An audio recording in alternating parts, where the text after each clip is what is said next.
Sa video na ito ay pag-uusapan po natin ang malakas na sigaw mula po sa kilalang analyst na si Dark Defender.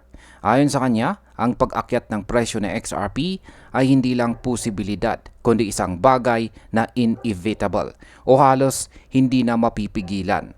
Kaya sa video na ito ay aalamin natin kung bakit naniniwala siyang papasok na sa bagong rally sa XRP at ano ang maaring kahinatnan nito sa market.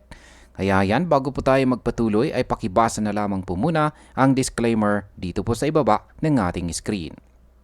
Ayan, ano po ba ang nakikita ng mga analyst sa chart ni XRP? Ayan, diretso na po tayo sa kanyang aktual na post dito kung saan ay meron po siyang kasamang chart dito. Ayan, sabi po muna niya rito ay morning all, XRP's incoming move is inevitable. There is no plan B. We will make this with A. Ayan, palakihin po natin yung kanyang chart at yan po ang siyang ating ipapaliwanag dito. Ayan, sa kanyang analysis dito, ipinakita ni Dark Defender ang tinatawag na triangle consolidation pattern. Dito parang kumukulong tubig ang galaw ng presyo bago tuluyang sumabog pataas. Ang malaga, nabasag na raw na XRP ang kanyang descending resistance line at muling binalikan ito para mag-retest. Ito ang tinatawag na throwback pattern na kadalasang nauuwi sa malakas na pag-akyat kapag na-confirm sa mas mataas na time frame. Sa Fibonacci projections, binanggit po niya ang mga targets na $2.50, $2.90 at saka $5.85. Sa ngayon, nasa $2.98 sa XRP na may market cap na $175 billion. Ang laki ng base na ito ay nagpapakita po na matibay ang pundasyon para sa mas malaking galaw.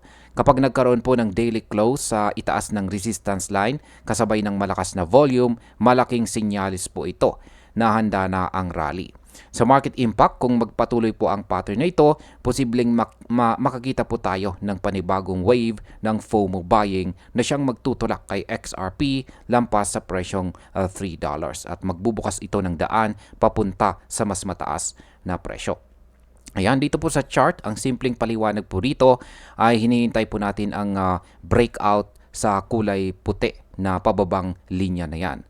Yan, linagyan pa niya ng green arrow. Yan, binilugan niya ng green arrow at saka may arrow pataas at saka breakout eminent, sabi niya rito. Yan po yung kanyang projection. Ayan. Ano naman ang nagpapalakas kay XRP sa labas ng charts? Yan, hindi lamang po technical analysis ang nakasandal sa bullish case ni XRP.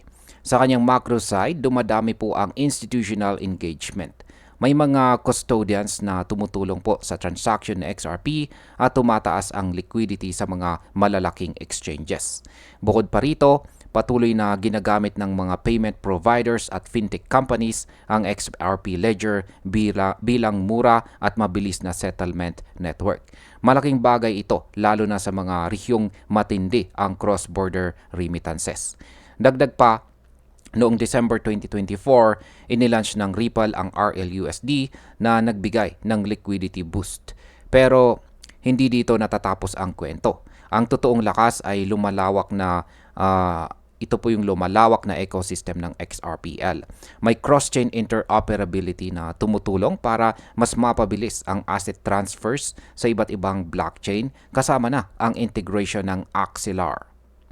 Sa market impact, kapag lumalakas po ang paggamit ng XRPL sa real-world payments at saka cross-chain solutions, mas nagiging valuable sa XRP bilang utility token. Ito ang klase ng adoption na pwede pong magsilbing fuel or gasolina para sa long-term price growth. Paano naman lumalawak or nag-i-expand ang ecosystem ni XRP? Kasama po sa ecosystem growth ang pagpasok ng mga kumpanya tulad po ng Persist na gumagawa ng enterprise-grade solutions. Lumalawak din ang liquidity corridor sa mga emerging markets.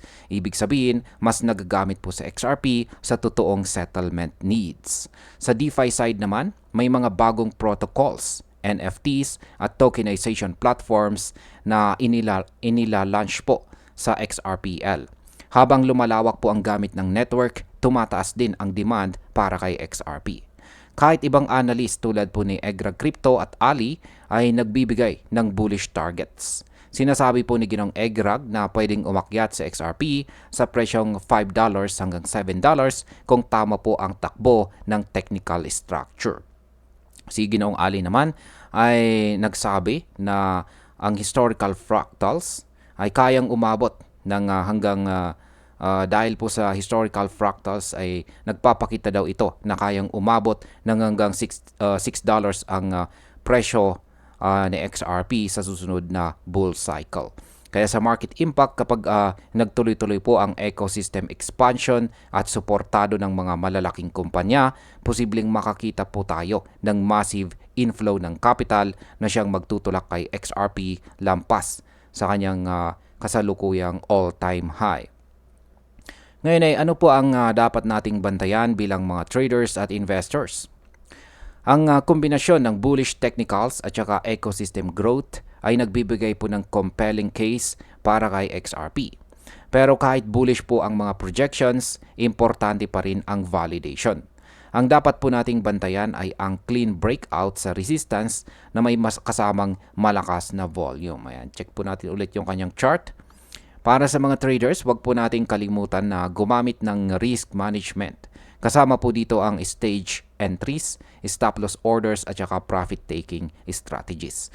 Kaya sa market impact, kung wala pong malakas na confirmation dito sa charts, mas may posibilidad po na mauwi lamang ito sa false breakout. Kaya dapat lagi po tayong may backup plan bilang mga traders. Ngayon is ano po ba ang kahulugan ng inevitable dito? Yan, sabi ni Dark Defender, XRP's incoming move is inevitable. Ano nga bang ibig sabihin yan? Ang payag po ni Dark Defender dito ay nagpapakita ng technical structure, ecosystem expansion at saka institutional adoption ay nagsasama-sama sa iisang punto. Kapag nagtuloy-tuloy po ito, posibleng makakita po tayo ng major price discovery na magdadala kay XRP sa mas mataas na antas or price levels. Ang mga susunod na linggo ang siyang magpapasya kung tutuparin ni XRP ang sinasabing inevitable rally o kung mananatili lang ito sa isang projection. At ayan, bilang panghuli, si XRP po ay nasa position ngayon kung saan parehong ang technical at saka fundamentals ay nagtuturo sa iisang direksyon at yan po ay walang iba kundi ang pataas na direksyon. Malinaw na lumalakas po ang momentum at saka adoption, pero kahit bullish po ang scenario, hindi po ito garantiya. Ang tamang diskarte ay ang maghanda, magbantay ng confirmation at huwag pumasok ng walang malinaw na plano. At ayan, hanggang dito na lamang po tayo sa video na ito mga ka-crypto. Marami pong salamat sa panonood. Ingat po tayo lagi at God bless po sa ating lahat.